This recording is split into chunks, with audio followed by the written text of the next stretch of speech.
سلامونه، وخت مو په خیر. تاسو ته له زیر نیوز سرویس څخه د نن ورځې د مهمو خبرونو ټولګي ته ښه راغلاست وایو.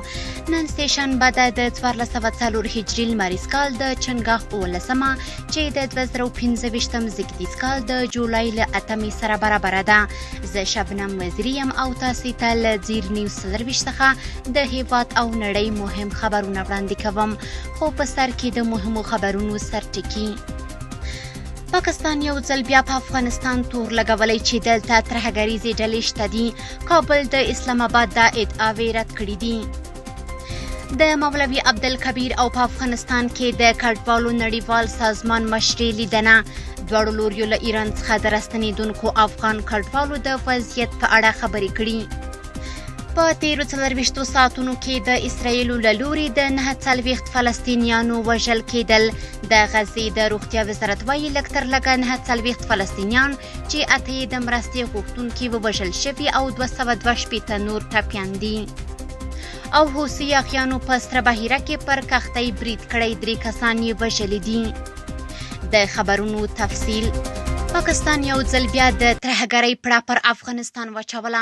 پاکستان په ملګرو ملتونو کې ادعا کړې چې افغانستان څخه راټوکېدونکی تروریزم د سیمې هیوادونو په ځانګړې توګه د پاکستان لپاره یو جدي خطر دی. همداراز پاکستان د داعش خراسان، القاعده، تحریک طالبان پاکستان او د بلوچ وسلوالو ډلو لخوا د خپل کورني امنیت په وړاندې د شته ګواښونو یادونه وکړه. افغانستان د پاکستان دا ادعاوې بې بنسټه ګڼلې او دا ډول بې بنسټه ادعاوې د پاکستان لخوا ناوړه تبلیغات بللي دي. اسلامي امارت بیا د اسلام آباد دا ډول اوازې رد کړي او ویلي دي چې دغه ځانګړی ګاونډی د افغانستان له نوي راټوکېدلي ټیکاو څخه نه خوښه دی. اسلامي امارت ویلي چې د بهرنیو هیوادونو په چارو کې د نه لاسوهنې سیاست پالي او له نورو هم دغه تمه لري چې د افغانستان په چارو کې لاسوهنه ونه کړي. څېړونکي وایي په تیرو لسیزو کې چې په افغانستان کې جګړې روانې وي نو پاکستاني پوځ ته د بهرنیو هیوادونو لخوا میلیارډونو ډالر ورکول کېدل چې د جګړې لوژستیکي چارې مخته بوځي. اوس چې په افغانستان کې جګړه درېدلې ده او یو مرکزي حکومت جوړ شوی دی او له روسیې، هند، چین او منځنۍ اسیا له هیوادونو سره ښې اړیکې لري، پاکستان هڅه کوي چې افغانستان بې ثباته وښيي. د کډوالو او راستنېدونکو چارو سرپرست وزیر مولوي عبدالکبیر په افغانستان کې د کډوالو نړیوال سازمان له مشر مهیونګ پارک سره ولیدل. د کډوالو او راستنېدونکو چارو وزارت د خبرپاڼې له مخې اغلې پارک له ایران څخه د راستنېدونکو افغان کډوالو وضعیت ته په اشارې زیاته کړه چې د مالي سرچینو د کمښت سربیره هڅه کوي اړمنو ته اړین خدمات وړاندې کړي. نوموړي وویل چې د کډوالو نړیوال سازمان تر رهبرۍ لاندې ادارې او موسسې په هرات او نیمروز ولایتونو کې کار کوي او د اړتیا په صورت کې به نورو سیمو ته هم خپل فعالیت وغځوي.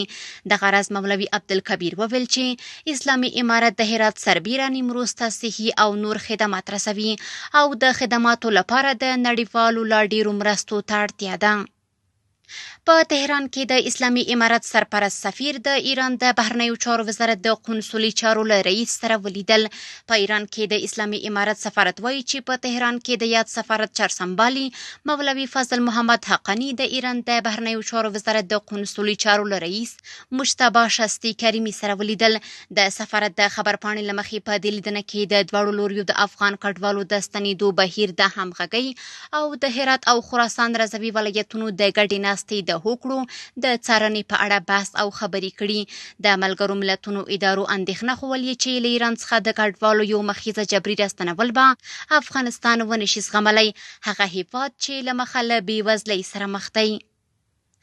د سرشمېرنې او معلوماتو ادارې د 1404 کال لپاره 14.4 میلیونه نفوس اټکل کړی. د دغه ادارې د اټکل له مخې په 1404 کال کې د ټول هیواد نفوس 14.4 میلیونه دی چې د هغې له ډلې یو 50 سلنه یې نارینه او 49 سلنه یې ښځینه وګړي دي.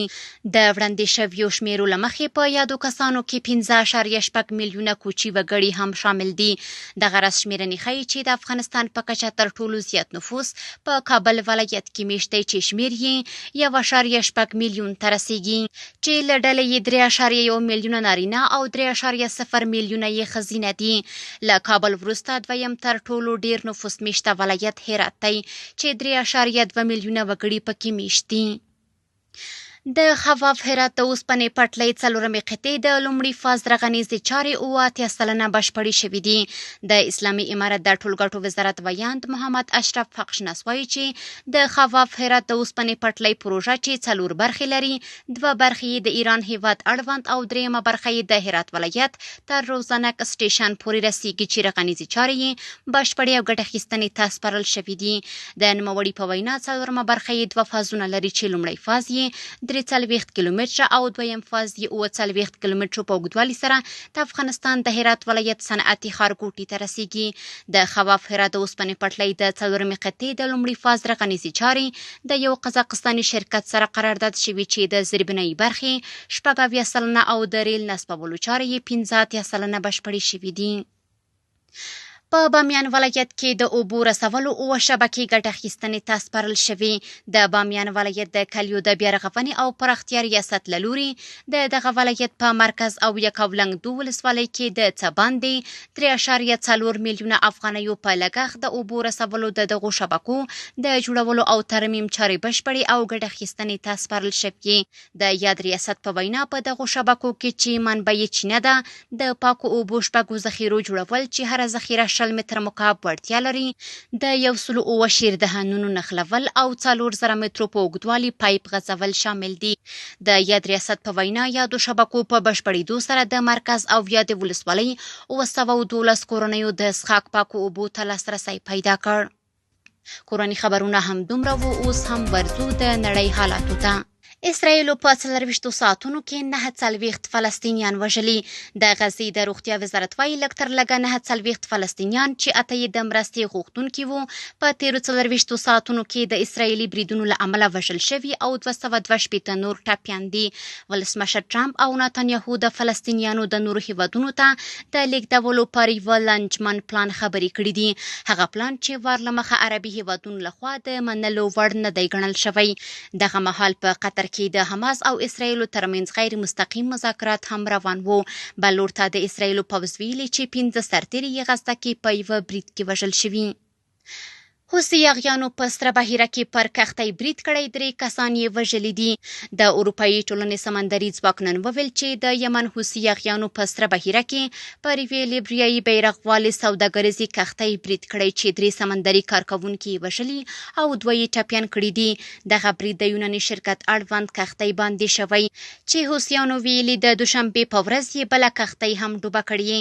کښتۍ د سویس کانال پر لور روانه وه چې دوشنبې شپه پرې د کوچنیو کښتیو او بم وړونکو ډرونونو له لوري د برید لاندې راغله. د اروپایي اتحادیې د ماموریت او د امبري امنیتي شرکت دغه معلومات تایید کړي دي. که څه هم حوثیانو د برید مسؤلیت نه دی اخیستی، خو د یمن د تبعیدي حکومت او اروپایي ځواک حوثیان مسؤل بللي. ټرمپ له 14 هیوادونو سره د سوداګرۍ په برخه کې د مالیې د زیاتولو اعلان کړی. د امریکا ولسمشر ډونالډ ټرمپ د دوشنبې په ورځ له 14 هیوادونو څخه د سختو ګمرکي مالیو اعلان وکړ، څو پرې فشار راوړي چې د سوداګرۍ امتیازات ورکړي. په دغو هیوادونو کې چې د امریکا مهم ملګري لکه جاپان او جنوبي کوریا هم شامل دي، ګواښ کړی که چیرې د امریکا صادرات ونه مني او تولیدات یې په امریکا کې ډیر نه کړي، نو له اګست میاشتې به پرې د 15 تر 40 سلنې مالیې ولګوي. هغه خبرداری ورکړی چې که کوم هیواد غچ واخلي او پر امریکایي توکو مالیې ولګوي، نو نورې لا سختې مالیې به پرې ولګول شي. د سختو مالیو تر ټولو لویه کچه 40 سلنه پر لاوس او میانمار وضع شوې. جاپان، جنوبي کوریا، مالیزیا، قزاقستان او تونس د 15 سلنه کمه اندازه ټاکل شوې. کمبودیا او تایلند ته 14 سلنه، سربیا او بنگلادیش ته 15 سلنه، سویلي افریقا او بوسنیا ته 10 سلنه او اندونیزیا ته 32 سلنه ګمرکي مالیه ټاکل شوې. د ټرمپ ادارې د فشار هڅې زیاتې کړي چې له هیوادونو سره د مالیو د کمولو تړونونه وکړي. تر اوسه یوازې چین، ویتنام او بریټانیا ورته هوکړې اعلان کړي دي. اوکراین د کیمیاوي وسلو له نړیوالو څارونکو غوښتنه کړې چې د روسیې لخوا د منع شویو زهري وسلو کارونه وڅېړي. کیف دغه غوښتنه وروسته له هغې وکړه چې هالند او جرمني استخباراتي ادارو د جمعې په ورځ وویل چې دوی د روسیې لخوا د ناقانونه وسلو د پراخې کارونې شواهد لري. اوکراین د سې شنبې په ورځ د هاګ میشت د کیمیاوي وسلو د مخنیوي له نړیوال سازمان وغوښتل چې د روسیې لخوا د منع شوي زهري وسلو د کارونې د ادعاو پلټنه وکړي. دغه راز امریکا لومړی ځل د 2024 کال په مې میاشت کې پر روسیې تور پورې کړ چې کلوروپیکرین کاروي او لومړي ځل جرمني په اول نړیوال جنګ کې کارولی و. یاده اداره چې 193 غړي لري تیر کال وویل چې دواړو لوریو یو پر بل باندې د لګولو تورونو کافي اسناد نه لري. دغه راز دواړو خواو د کیمیاوي وسلو له کارونې انکار کړی. د هالند نظامي استخباراتو ویلي چې لږ تر لږه 3 اوکرایني عسکر د کیمیاوي وسلو له امله وژل شوي او له 2500 ډیر ټاپیان داسې نښې لري چې ښایي له کیمیاوي موادو سره تماس یې نیولی وي. نړیوال خبرونه هم دومره وو، اوس هم ورځو د سپورټ ډګر ته.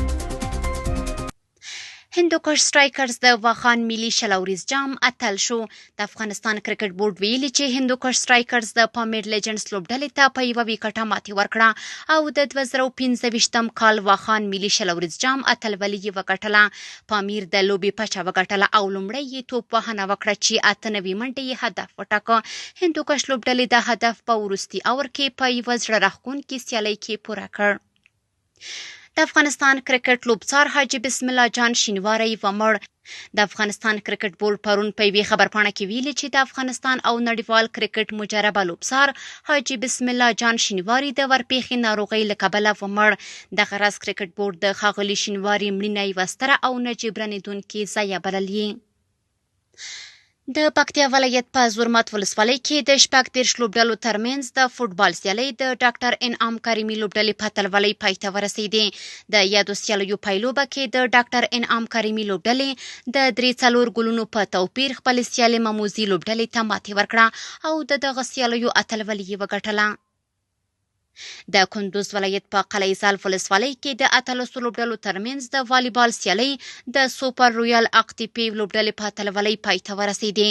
د یادو سیالیو پایلوبه کې سوپر رویال اقتیپي لوبډلې د 19 نمرو په توپیر خپلې سیالۍ خالق پهلوان لوبډلې ته ماتې ورکړه او اتلولي یې وګټله. نننۍ خبري خبرونه هم دومره وه. په خواله رسنیو باندې فیسبوک، انسټاګرام، ایکس یا پخوانی ټویټر او یوټیوب زموږ خپرونې خوښئ او موږ تعقیب کړئ. ادرس یې زیر نیوز 24 تر سبانۍ خپرونې. د الله په امان.